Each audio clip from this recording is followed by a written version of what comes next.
即马环保意识也悬，减少使用塑胶已经是全世界的共识。亲像伫法国对元旦开始就禁止大部分的菜色用一改性的塑胶包装。另外，伫澳洲，因是有推动一项回收超级市场内底软塑胶料包装的计划，本意是袂歹，不过尾仔呢是宣告讲推动失败，了后就无阁提出替代方案，这是引起当地环保人士的批评。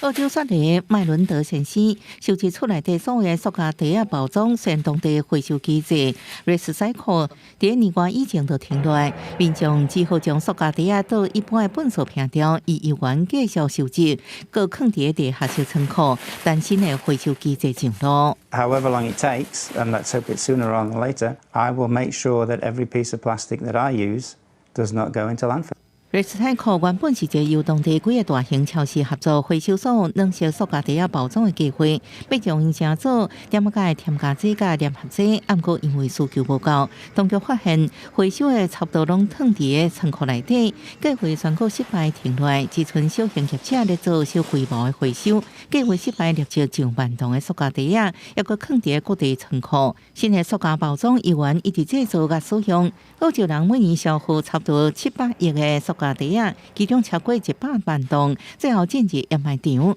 澳洲政府提出联邦包装法案，要让企业对家己卖包装负责，被批评是未负解决。New, strong government regulation to make industry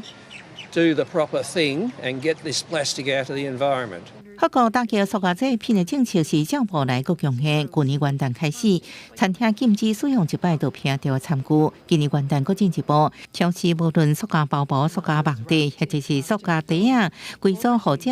水果菜色看起来美观、看起来方便，用过就偏掉的包装，元旦开始拢免继续用，若无会罚上悬45000澳元。